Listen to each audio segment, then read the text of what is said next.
సింహరాశి సింహరాశి వారికి గురు ప్రభావము గురు బలం ఉందండి. మీరు బెంగపెట్టుకోవాల్సిన అవసరం, ఆలోచించాల్సిన విషయము ఏమీ లేదు. ఎందుకంటే రాహు వలన, శని వలన మరణాలు సంభవిస్తాయనో, హెల్త్ ఇష్యూస్ వస్తాయనో ఏం బెంగపెట్టుకోకండి. సింహరాశి వారికి లగ్నంలో కేతు ఉండడం వల్ల చికాకులు, కోపము, భయము ఉంటాయి. తర్వాత ఇంకో చెప్పాలంటే ఒక విధంగా మీ కుటుంబంలో కూడా మీకు చిన్న చిన్న కలతలు, ఇబ్బందులు, లేకపోతే మీ భార్య భర్తల విషయంలో చిన్న చిన్న మనస్పర్ధలు, అదే సకాలంలో భోజనం చేయలేకపోవడాలు ఉంటాయండి. అంతేకాకుండా మీ శని ప్రభావం వలన, ద్వితీయ భావానికి ఉండడం వలన మీకు రావాల్సిన డబ్బులు ఆలస్యం అయిపోతుంటాయండి.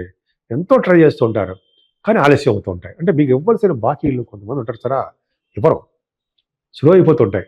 దాని పరిహారం మనం చెప్పుకుందాం, చివరిలో చెప్పుకుందాం. ఏం చేస్తే మన డబ్బులు వస్తాయని చెప్పుకుందాం. సరే అది పక్కన పెడితే మీ బుధుడు మాత్రం భలే కాపాడుతాడండి మిమ్మల్ని. థర్డ్ హౌస్లో బుధుడు మీకు మంచి యోగాన్ని ఇస్తాడు. ఏ యోగాన్ని ఇస్తాడు? యోగాన్ని అంటే మంచి చేస్తాడండి, అంతే. అద్భుతం యోగాలు కాదు, మంచి చేస్తాడు. అంటే మంచి చేస్తాడు అంటే మీ ఆలోచనల్ని సక్రమమైన మార్గంలో పెట్టి ఖచ్చితంగా మంచి బాగా డెవలప్ అయ్యి చేస్తాడు మిమ్మల్ని. అంటే మంచి మంచి ఆలోచనలు, మంచి మంచి ఐడియాస్ వచ్చి మీ యొక్క ఉన్నతమైన ప్రగతిని చూస్తాడు, ఇస్తాడు భగవంతుడు. బుధుడు విష్ణుమూర్తికి సంబంధించిన బుధుడే కదండి. సరే అది పక్కన పెడితే మీ తోబుట్లని, తమ్ముళ్ళని, చెల్లెల్ని కలుస్తారు. ఎక్కువగా ఈ నెలలో ప్రయాణాలు చేస్తారండి. 6వ తారీఖు వరకు మంచి ప్రయాణాలు బ్రహ్మాండంగా ఉన్నాయి, సూపర్గా చేసేస్తూ ఉంటారు. అంతేకాకుండా ధైర్యం ఎక్కువ. అలాగే మీరు భరోసా, ఎదురు వాళ్ళకి భరోసా ఇస్తుంటారు. నేను ఉన్నాను అని చెప్పి అంటుంటారు మీరు. అది గొప్ప టాలెంట్ అండి మీలో. అది పక్కన పెడితే అసలు 4th భావంలో మీకు చాలా బాగుందండి. అంటే ఏంటంటే రవి, శుక్ర, బుధ, కుజుడు beautiful. 4th house lord 4th భావంలో ఉంటే వాళ్ళకి వాహన యోగాలు ఉంటాయి. వాహనం కంటే గృహయోగాలు ఉంటాయి. గృహయోగాల కంటే భూములు ఉంటాయి.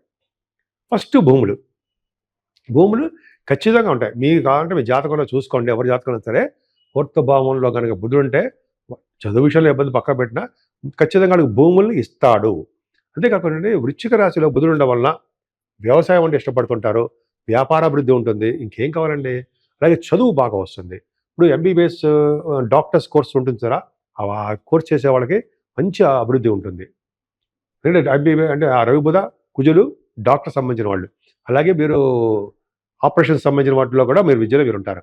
ఫైనాన్స్ రంగంలో కూడా మీరు ఉంటారు, ఫైనాన్స్ రంగం.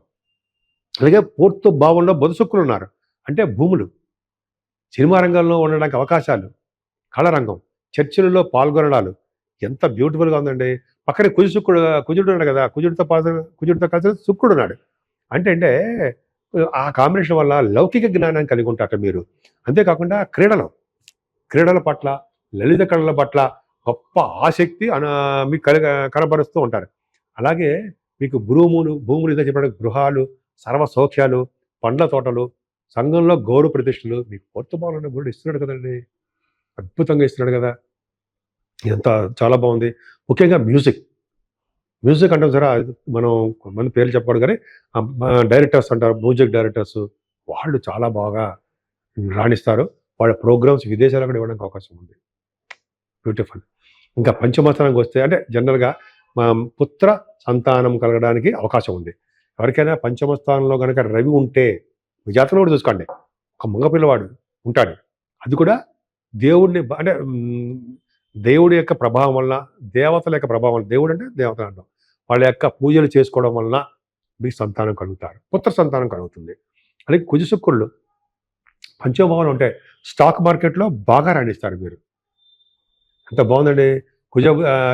ఈ కాంబినేషన్ అద్భుతం అండి. ఇంకా అసలు యాక్చువల్గా రవి ధనుసు రాశిలో ఉండడం వలన విద్వాంసులతో కలయిక, విద్వాంసులు అంటే బాగా గొప్ప గొప్ప వాళ్ళు, పెద్ద వాళ్ళంతా కలయిక, కీర్తి ప్రతిష్టలు కలిగి ఉండము, భార్యాపుత్రులతో సంతోషంగా ఉండడము, అధికమైన ధన సంపాదన కలిగి ఉంటారు అని అర్థం. పంచమస్థానంలో రవి కుజుల కాంబినేషన్ ఇంకోటి చెప్పాలంటే పొలిటికల్ రంగంలో కూడా పదవులు వస్తాయి మీకు. గురుదృష్టి కూడా ఉంది. అంటే రాజకీయ రంగంలో మీరు ఎదుగుతారు, రాజకీయ రంగంలో మీకు పదవులు వస్తాయి, రాజకీయంగా మీరు అంటే ఆదరాభిమానాలు, అభిమానించబడుతూ ఉంటారు, ఎక్కువ గౌరవ మర్యాదలు దక్కుతాయి. అంతేకాదు స్టాక్ మార్కెట్లో బాగా రాణిస్తారండి. అంతేకాకుండా మీకు గాయత్రి మంత్రసిద్ధి అంటాం కదా ఉంటుంది.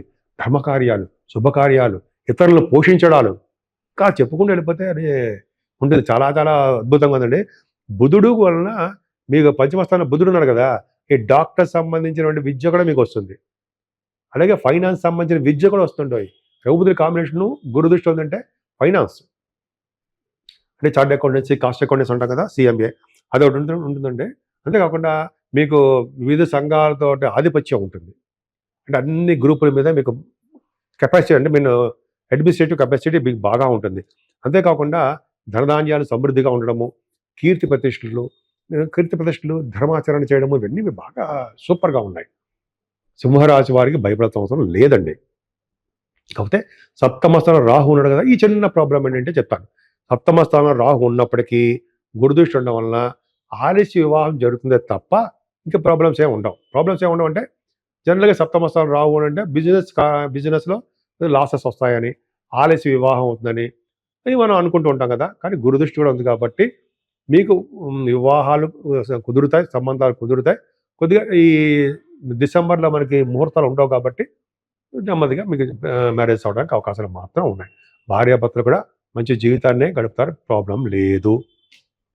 కానీ మీకు 6వ ఇంటి వాడు 8వ ఇంట్లో ఉన్నాడు, శనీశ్వరుడు. శనీశ్వరుడు వల్ల కూడా మరి మంచిది కదండి మరి, అవునా? 6వ ఇంటి వాడు 8వ ఇంట్లో ఉంటే మంచిదని చేస్తాం కదా. కానీ మీకు ఏమో జరుగుతుందంటే నీటి వల్ల ప్రమాదం జరగడానికి అవకాశం ఉంది.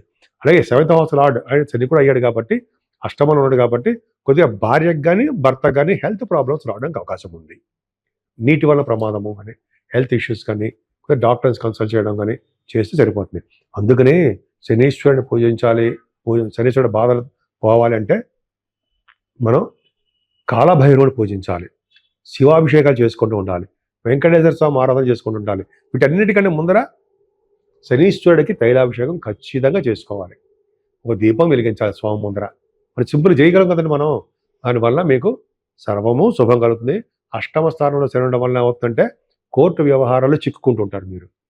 కోర్టు సంబంధించిన పోలీస్ శాఖలు కానీ అలా డైరెక్ట్గా చెప్పకూడదు. కొన్ని సంబంధించిన విషయాల్లో ప్రాబ్లమ్స్ వస్తాయి. అయినా భాగ్యాధిపతి కూడా చాలా బాగున్నాడండి. భాగ్యస్థానం వృద్ధి అవుతూనే ఉంటుంది. విదేశాలకు వెళ్ళడం ఖాయం. ఉన్నత మీ విద్య రీత్యా, మీ షూటింగ్ రీత్యా, మీ రియల్ ఎస్టేట్ రంగంలో ఉన్న ఆ రంగం రీత్యా సక్సెస్ అయి తీరుతారు. కాబట్టి ఇక్కడ ఏమవుతుందంటే మీరు చేస్తున్న ఉద్యోగాలు మాత్రం కొద్దిగా ప్రాబ్లమ్స్ వస్తాయండి. సాఫ్ట్వేర్ రంగ ఉద్యోగస్తులకు కానీ, గవర్నమెంట్ సంబంధించిన ఉద్యోగస్తులకి అంటే ప్రమోషన్స్ రాకపోవడము, వాళ్ళు ఎంత బాగా కష్టపడ్డా వాళ్ళకి గుర్తింపు దక్కకపోవడము, ఇవన్నీ ఉంటాయి. అంటే మీరు రావాల్సిన డబ్బులు కూడా ఆలస్యం అయిపోతూ ఉండడము, కొంతమందికి ఉద్యోగాలు పోవడము, కొంతమంది ఉద్యోగాల కోసం అప్లై చేయడము, అప్లై చేసినా రాకపోవడం, ఇవి జరుగుతుంటాయి. ఎందుకంటే దశమ స్థానాన్ని సరి చూస్తున్నాడు కాబట్టి. అదొక్కటి చిన్న ప్రాబ్లం. సో ఏదేమైనా మీకు రక్షగా ఉండేవారు ఎవరయ్యా అంటే గురుడే. మీకు పంచమాధిపతి లాభస్థానంలో ఉన్నాడు. అంటే మీకు ఎటువంటి దోషాలు ఉన్నప్పటికీ కూడా గురు బలం వలన, గురుడి యొక్క ఆయన ప్రభావం వలన మీకు సంపదలు పెరుగుతాయి, మీ గౌరవ మర్యాదలు బాగా ఉంటాయి. అంతేకాకుండా ఫ్లో ఆఫ్ మనీ మీకు ఉంటుంది అని చెప్పకనే చెప్తున్నాడు.